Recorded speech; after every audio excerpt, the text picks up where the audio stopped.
Al Haq channel, subscribe now.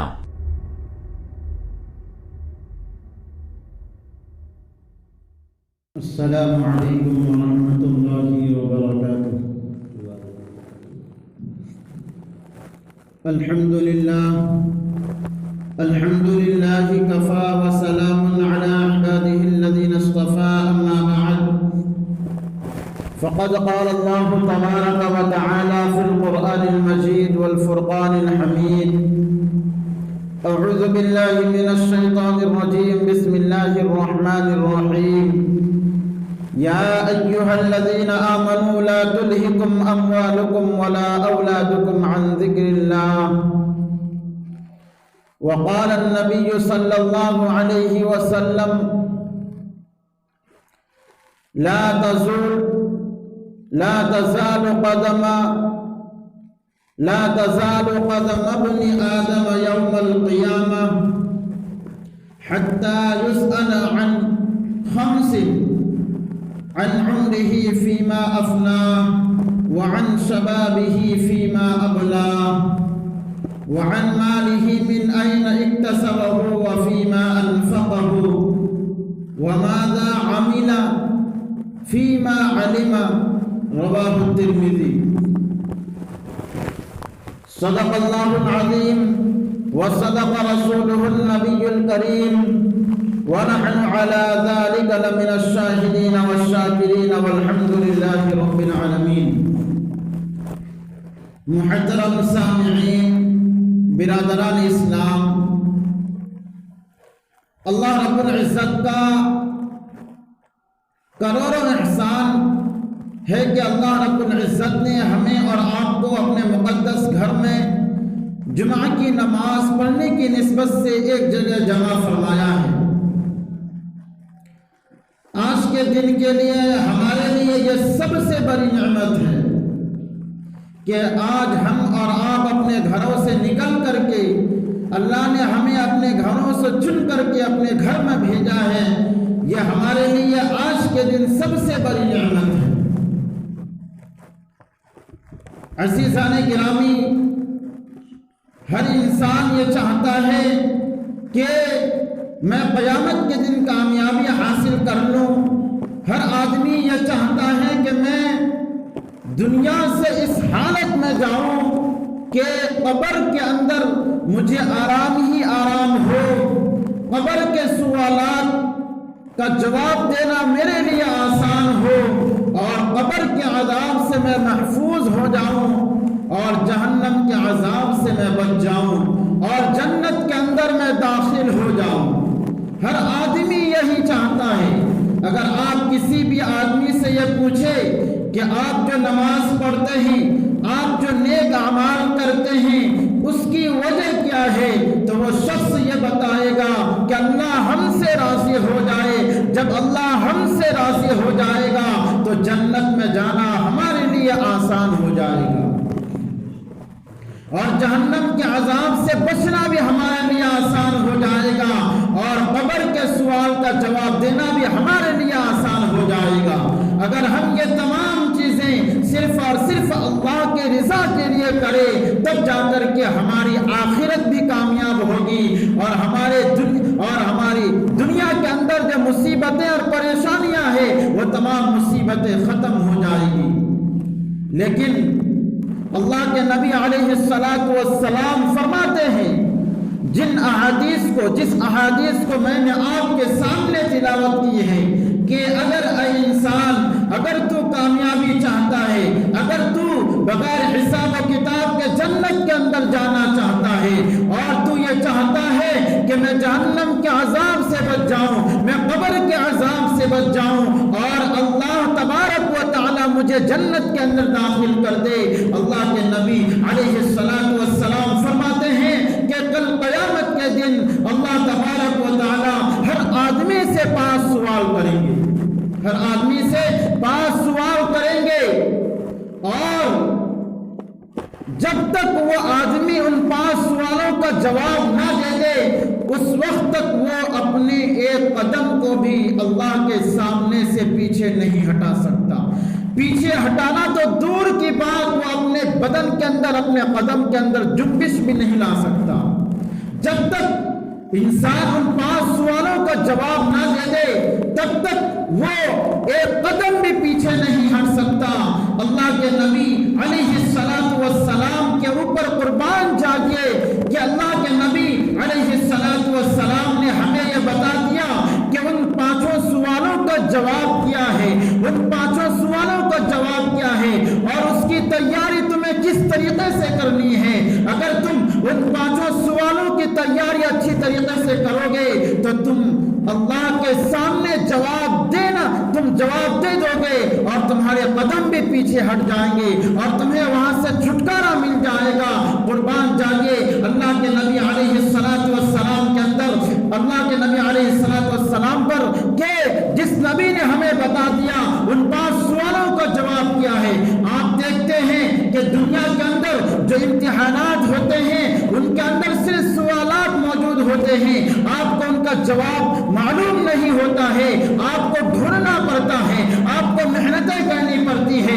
آپ کو تلاش کرنا پڑتا ہے، پھر جا کر کے آپ کو ان سوالوں کا جواب دینا آپ کے لیے آسان ہو جاتا ہے۔ لیکن اللہ کے نبی علیہ الصلوۃ والسلام نے ہمیں ان سوالوں کا جواب بھی بتا دیا ہے۔ اللہ کے نبی علیہ الصلوۃ والسلام ارشاد فرماتے ہیں کہ لا تزول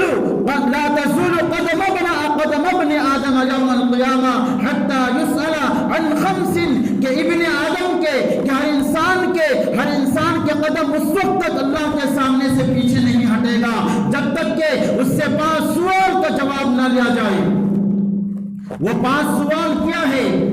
میں آپ کو بتاؤں گا کہ وہ 5 سوال کیا ہے، اور ہمیں اور آپ کو ان 5 سوالوں کے اوپر اتر آنا ہے اور اپنی زندگی کے اندر ان تمام 5 سوالوں کا جواب ہمیں دنیا کے اندر ہی تیار کرنا ہے۔ تب جا کر کے اللہ کے نبی علیہ الصلوۃ والسلام نے جن باتوں کے بارے میں ہمارے لیے سفارش کا ذریعہ بنایا ہے، تب جا کر کے اللہ کے نبی علیہ الصلوۃ والسلام کی سفارش کا ہم حقدار بن سکتے ہیں۔ اللہ کے نبی علیہ الصلوۃ والسلام ارشاد فرماتے ہیں کہ عن عمرہ فیما افنا، اللہ تبارک و تعالیٰ قیامت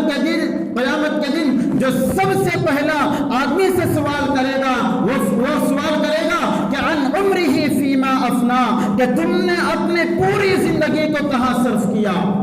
ہم نے تمہیں 60 سال 70 سال کی زندگی عطا کی تھی، تم نے اپنی 60 سال اور 70 سال کی زندگی کو کہاں خرچ کیا؟ تم نے میرے حکام کے مطابق اپنی زندگی کو گزارا یا نہیں گزارا؟ تم نے اپنے نبی جناب محمد رسول اللہ صلی اللہ علیہ وسلم کے طریقے کے مطابق اپنی زندگی کو گزارا یا نہیں گزارا؟ تم نے میری فرما برداری کی یا نہیں کی؟ تم نے ایسا تو نہیں کہ تم نے اپنی پوری زندگی کو بدعمالیوں میں گزار دیے اور تم کو ذرہ برابر بھی اس بات کا احساس نہیں ہوا کہ کل قیامت کے دن مجھے اپنی عمر کے بارے میں پوچھا جائے گا کہ اللہ نے مجھے جو 60 سال اور 70 سال کی زندگی عطا کی ہے ان کے بارے میں ہی مجھ سے سوال کیا جائے گا۔ اگر ہم اور آپ اپنی جوانی کو اپنے رب کی اطاعت میں گزارا ہے، اگر ہم اپنی پوری عمر کو، اپنی پوری زندگی کو، پوری عمر کو اگر ہم اپنے رب کی عبادت میں گزارا ہے تو تب جا کر کے ہمارا وہ سوال کا جواب دینا آسان ہو جائے گا اور ہم وہاں پر کامیابی حاصل کر لیں گے۔ پھر آگے ارشاد فرمایا وہ 5 سوال ہے۔ پہلا سوال ہے عن عمرہ فیما افنا، کہ سب سے پہلے تمہارے عمر کے بارے میں پوچھا جائے گا کہ بتاؤ تم نے اپنی عمر کو کہاں صرف کیا، کہاں خرچ کیا۔ پھر آگے ارشاد فرمایا وعن عمرہ وعن شبابہ فیما ابلا، کہ تم نے اپنی جوانی کو کہاں خرچ کیا۔ یہاں پر ایک نقطے کی بات یہ ہے کہ جب عمر کے بارے میں سوال پوچھ لیا گیا کہ تم نے اپنی پوری عمر کو، پوری زندگی کو کہاں خرچ کیا، کہاں صرف کیا، پھر الگ سے جوانی کے بارے میں کیوں پوچھا جا رہا ہے؟ اب ذرا سوچئے کہ جوانی کی عمر وہ تو اسی کے اندر شامل ہو گیا، پوری زندگی کے اندر، پوری عمر کے اندر شامل ہو گیا، پھر الگ سے جوانی کے بارے میں کیوں پوچھا جائے گا؟ کیوں پوچھا جا رہا ہے؟ اس کی بہت اہم ہے، اس کی بہت ہی اہم فضیلت ہے، کیونکہ جوانی کی جو عمر ہوتی ہے وہ بہت ہی اہمیت اور فضیلت والی عمر ہوتی ہے، اس لیے کہ جوانی کی عمر میں جب آدمی پہنچتا ہے تو اس کے ذہن و دماغ کے اندر 2 سوال پیدا ہوتے ہیں۔ ایک تو